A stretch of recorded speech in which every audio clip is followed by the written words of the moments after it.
My mom always says my posture's better when I stand. So, I want to thank Funke and the whole organization for the work that you did to bring us all together.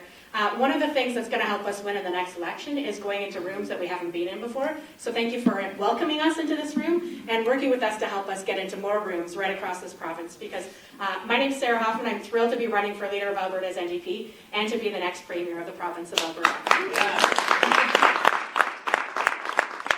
I'm going to take a couple of minutes to tell you how I got here, where I'm going, and where we're going. Because I grew up in a small town in northern Alberta. It's 3 hours north of here. There's 200 people who live in it. It's called Canuso. Anyone heard of it? No. Oh, a few. I talked about it a little bit on this campaign. Yeah. My dad taught kindergarten. My dad was the principal. My mom taught kindergarten, and we spent a lot of time in the public school. It's what gave us opportunities, and it's what brought us to rural Alberta. In fact, in our first principalship my dad had was 1981, and we moved to Ontario, an even smaller community, because they had great jobs and they had a teacherage. My parents didn't have to pay a mortgage in the 80s. That was really important to our family, that there was housing that was invested in and public education that was invested in, and it gave us more opportunities. I ended up moving to Edmonton to pursue post-secondary because I wanted to follow my parents' footsteps. I wanted to be a teacher just like them. But they didn't want that for me. They didn't want that for me because the politics and education were so bad at that time, and I will argue are still bad in the past. They wanted their daughter to have a career where she could have stability and feel respected, and they had just taken 5% rollbacks to both their salaries, to watch their colleagues get laid off. It was a very dark time in public education. But I'm a little bit stubborn, so I moved to Edmonton, embarked on post-secondary, and eventually also trained to be a teacher. And when I was in that education degree, I was going to a lot of protests because there was a lot of things happening in our community, and there were a lot of things to stand up against. There was the strike at the TELUS, for the TELUS workers downtown, and I met a lot of New Democrats at that. There were protests about tuition going up, and I met a lot of New Democrats at those. And there were, of course, protests around the war in Iraq, and I met a lot of New Democrats at those. There was a lot of injustice happening, and there's still a lot of injustice happening today. But what that taught me is that there's room for activists in politics. There's room for activists in leadership roles, and that the most effective representatives are activists. We're not going to sit back. We're going to stand up, and we're going to forge ahead. I ended up working for the NDP, and they were closing schools on the Edmonton Public School Board in mature communities. You probably know a number of them, especially in the downtown core and other older neighborhoods. They'd already closed over a dozen, and they were looking at closing 3 dozen more. So in 2010, I decided, after a conversation with Rachel Notley, that I should try to do something about it instead of being sad about what was happening to these kids. I should actually run, and I should stand up for these families. I should stand up for the workers, and I should make sure these kids had the opportunity to walk to school just like I did. So it was a big task. I was running against an incumbent, and you don't usually beat incumbents in local elections. But I fundraised enough money for a leaflet, and I bought a new pair of running shoes, and we door-knocked that leaflet all over southeast Edmonton. The incumbent was very popular, but guess what? With our team, not only did we win, we won with 70% of the vote. I did that owning who I am as a New Democrat, talking about my values. I wasn't running as a New Democrat, I was running in a local election, but I talked about where I worked, I talked about what I believed in, and I talked about how I was going to fight back against a conservative government to stand up for our kids. And it worked. I was re-elected, and in that election, I had the honor of working with Nathan Ebb, who's also here. Now he's an NDP MLA as well. And at the beginning, we didn't always vote the same way. There were some things that we saw a little bit differently. But the more we got to know each other, and I was the board chair and had the opportunity to get to know what inspired Nathan, the more we found that we had in common. In fact, at that time, he had a membership in a different political party. But with persistence and determination and leadership, Nathan not only got into the NDP, he ran for the NDP, and he won in the last provincial election. We're so excited to have him as a colleague.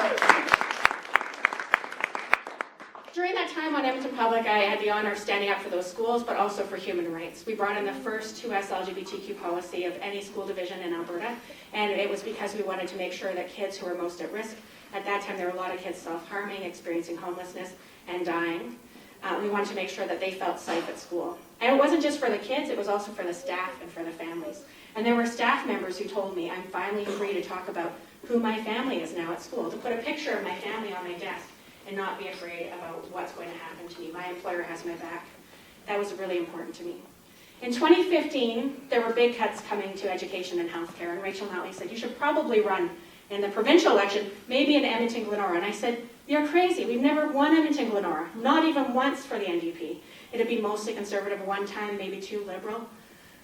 But too much was at risk to just sit on the sidelines. So what did I do?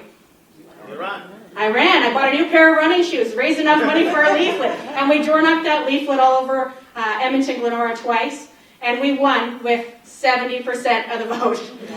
Woo!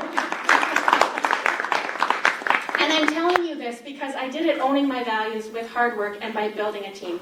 That team that helped me run the first time for school board, helped me run the second time, helped me run for Edmonton-Glenora, helped me run again in my 4th election and my 5th election. And every single time we ran and we won and we stayed true to our values. I'm so proud of that. I want you all to know that what it takes is showing up. Thank you for creating space for us to show up and to engage with you. What it takes is being true to who you are and standing up for those who need you to have their backs. That's how we win, and that's how we continue to win. And that activist role is still showing up in protests. I've seen many of you at the Palestine protests, and I've been there with you in solidarity. We know that there's an injustice happening in the world that we need to stand up. What I want to do, I want to win. And I know that we can win. We can find those 1,300 votes and then some, because we only lost by 1,300 votes in the last election by focusing on the things that matter most to people. And for me in this election, I want to talk to everyone about healthcare, climate, and housing. It doesn't matter where you live. If you're on the streets, you deserve a dignified place to be. You deserve a path to have safety and security. If you're living in a rural community and you can't afford enough money to move out, we need a government that invests in things like teacherages, like affordable housing, to make sure that everyone has a safe place to live. And in terms of healthcare, I think you know I was the Minister of Health, and I also fought for human rights, including stopping the harassment of women outside of abortion clinics. It was really important that anyone be able to go to a healthcare center without harassment and intimidation. We expanded the Misericordia to 3 times the size. We were investing in the Edmonton lab. The South Edmonton Hospital, Rhiannon was there at the announcement and sign planting with me. We've been investing in these projects, and Sarah Hoffman, Premier, is going to invest in public health care and make sure that we bring these projects to fruition, because right now under the UCP they're lagging behind and they are not a priority.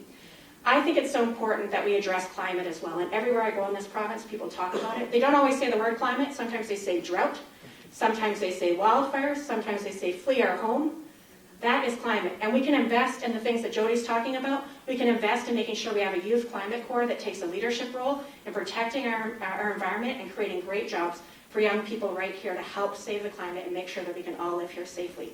Kids should be able to breathe the air on a hot summer's day, and we need to make that a priority for all of us. So we can absolutely win. I want you to also know that there's a spot for everyone on this stage in a Sarah Hoffman government. I want us to be the most united team. I want us to make sure that we reach out into all parts of this province and that we win the next provincial election. And we can absolutely do it through solidarity. Thank you so much for bringing us all here together. Thank you.